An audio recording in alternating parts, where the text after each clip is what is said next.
Estamos de volta, vamos direto para o norte do estado conversar com a Drica Varini, que traz as informações aí do Nação, que entrou em campo, e do Joinville, que ficou só treinando. É isso, Drica? Chega aí.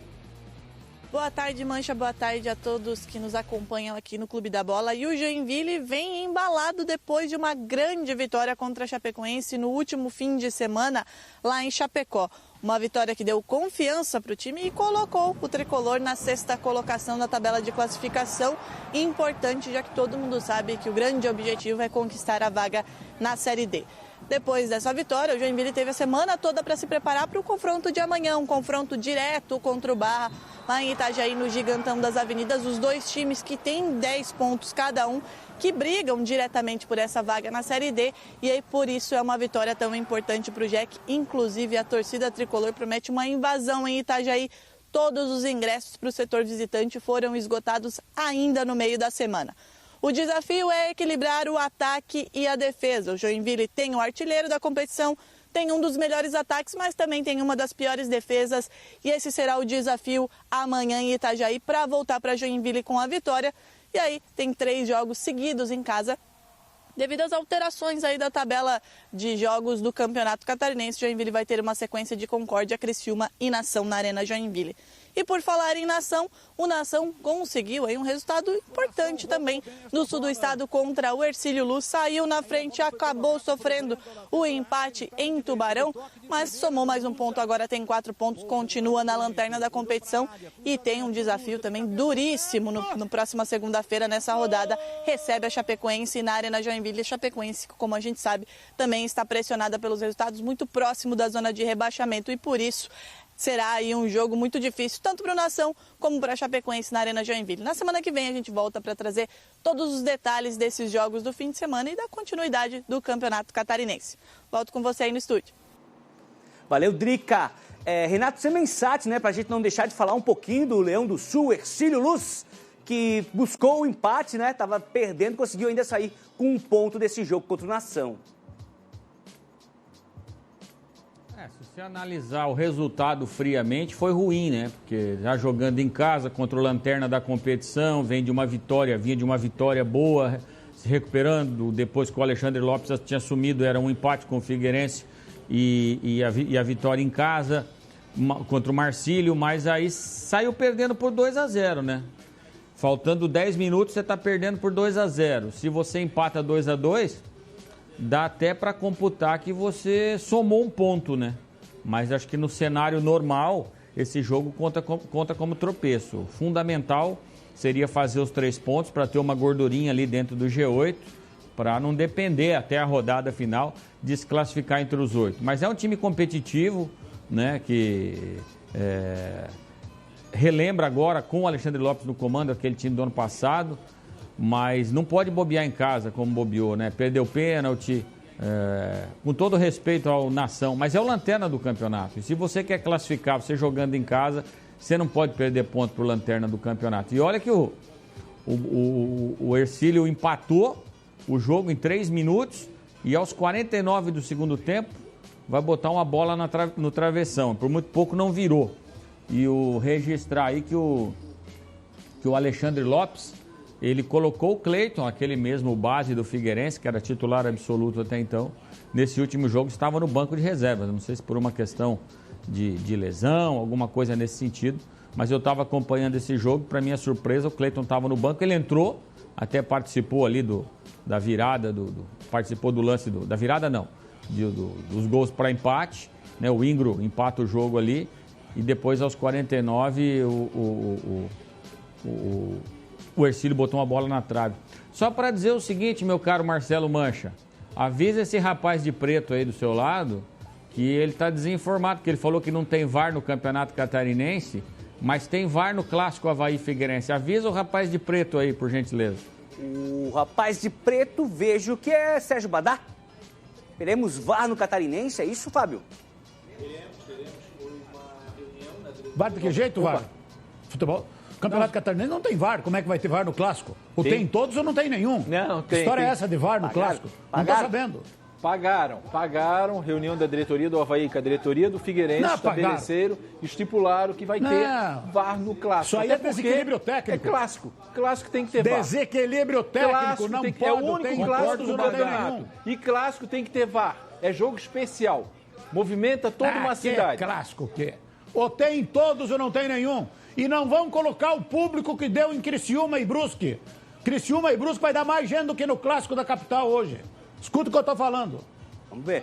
Ó, essa semana, o Eduardo Freeland, que é diretor executivo de futebol do Avaí, e o Marquinhos Santos, ídolo da equipe, hoje desempenhando a função de diretor de futebol, fizeram uma entrevista coletiva. Receberam a imprensa, bater um papo lá, a gente separou um pedaço. A entrevista foi longa, quase 1 hora, 50 minutos, se eu não me engano, ali, 40 e poucos minutos de entrevista, a gente separou um pedacinho, onde o Marquinhos fala dos clássicos, né, de como é diferente jogar essa partida. Ele que atuou em vários clássicos, foi peça importante em vários encontros entre Avaí e Figueira. Fala, M10.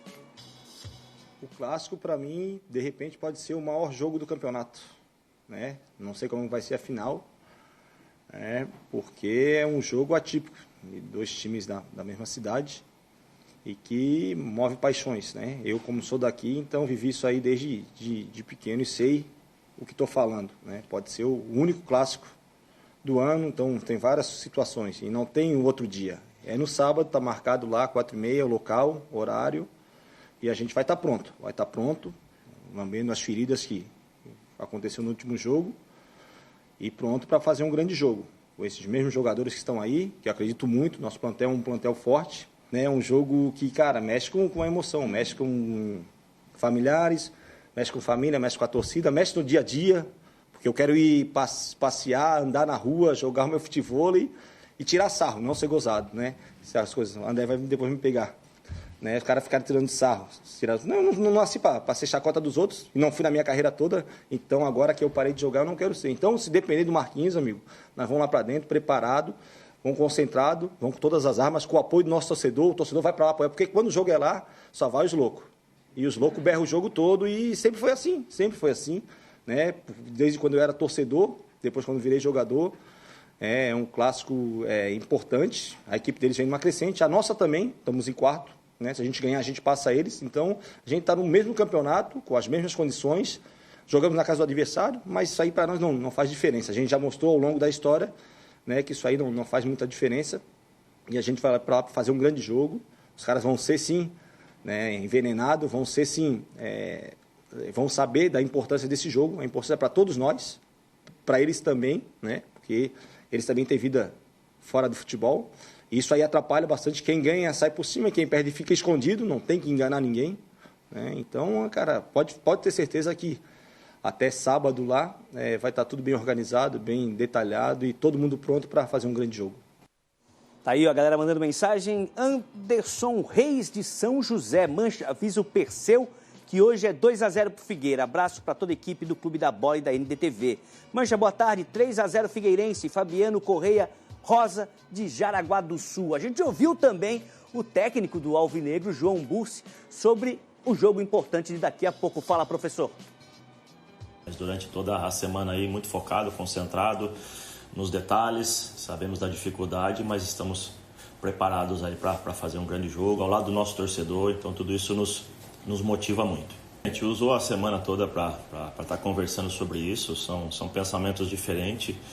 O João Bursi sempre vai focar na parte de estar bem defensivamente, bem estruturado, bem organizado, para que a gente possa, a hora que recuperar essa bola, também jogar. Eu acho que são situações aí que faz parte do futebol, defender bem, atacar bem, e é o que a gente tem trabalhado bastante. Ter esse equilíbrio. Não é fácil ter esse equilíbrio, então a gente tem trabalhado muito para que a gente possa conseguir equilibrar essas duas situações, defensiva e ofensiva.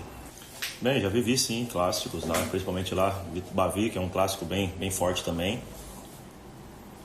E aqui, independente da idade, esses atletas têm que acostumar o mais rápido possível que clássico sim é diferente, lida com a emoção do nosso torcedor, de fazer um grande jogo, de ganhar do rival. Então tudo isso é importante para que a gente possa já colocar na cabeça desses atletas que precisa estar atento, precisa saber lidar com esse tipo de pressão que vem, que automaticamente vem essa ansiedade do torcedor, a própria imprensa, vocês lidando com essa forma de clássico. Então os atletas durante a semana muito concentrados, muito focados, para que a gente possa, nos detalhes, fazer um grande jogo aí e dar essa alegria ao nosso torcedor, principalmente que vai ser no nosso estádio.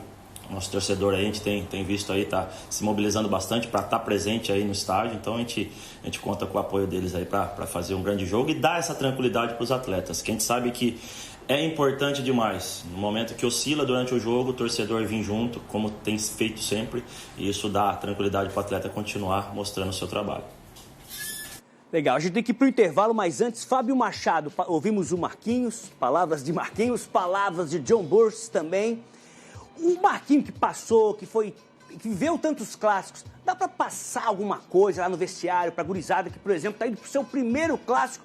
E também a mesma pergunta serve para o técnico alvinegro, né, Fábio? Dá para passar?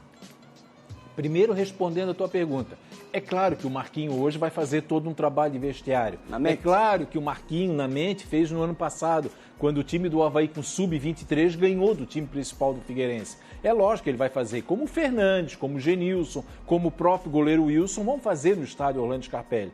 Agora, o detalhe é o seguinte, Marquinho hoje é diretor de futebol, né? Tá num patamar ali, tá fora do gramado como atleta. Porque como atleta, a diretoria evitava que ele falasse no dia de clássico. Por quê? Porque o Marquinhos é muito genuíno, o Marquinhos é muito autêntico. Então, muitas vezes, ele falava alguma coisa, ele ia pilhar, ele ia criar, ele ia provocar o adversário, que o adversário poderia usar como arma também no vestiário. Agora, ainda sobre essa entrevista, rapidinho, também falou o Freeland. E aí decepcionou um pouco, né? Aquelas palavras montadas e deixou muito claro que mesmo que o Avaí perca hoje, o Eduardo Barroca permanece no Avaí. E aí deu razão para aquilo que eu venho falando há muito tempo. Apesar da torcida ter o trabalho do Eduardo Barroca ali, né? Ali na linha de tiro, vamos dizer, oscilando, para a diretoria do Avaí, o Eduardo Barroca é o novo Guardiola. Então ele está bastante prestigiado, vai ficar no Avaí mesmo que o Avaí perca. A não ser que seja assim uma goleada retumbante, né? E pelo lado do Figueirense, o João Bulsi, ele falou muito em detalhe. Ele conhece o que é um clássico. Ele sabe que muitas vezes o clássico se iguala na questão da história, se iguala na questão da tradição e que muitas vezes se ganha onde? Se ganha no detalhe. Detalhes como gols esses que a gente está vendo, né? Uma falha, uma progressão. Então foram duas boas entrevistas. O Marquinhos se segurando e o João Bulsi fazendo uma análise bem legal sobre o clássico. Legal, a gente vai pro intervalo, te fiz essa pergunta, Fábio, porque no futebol tem muito essa história do tabu, né? Mas às vezes é uma situação completamente diferente. 22 jogadores diferentes, até o estádio às vezes é diferente, camisa já mudou de cor, mas a imprensa, né, alimenta muito essa história do tabu, por isso te perguntei se realmente funciona, se ele consegue passar alguma coisa no vestiário. Pelo lado do Avaí, Mancha, eu acho que 4 ou 5 jogadores disputaram o último clássico, aí, ou mais. Pelo lado do Figueirense, pelo que me consta, pelo que eu olhei ali, nenhum jogador disputou o último clássico lá no Orlando Scarpelli, para ter uma ideia. Vamos para o intervalo, a gente volta com as considerações finais, Martim das Embaixadinhas e a final do Sul-Americano de Vôlei. É rapidinho.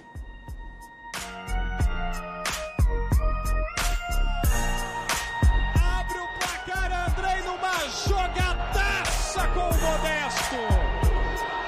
Ferve a ressaca aí pra você rever. Jogada com ele. Tocou Modesto. Modesto devolve. André.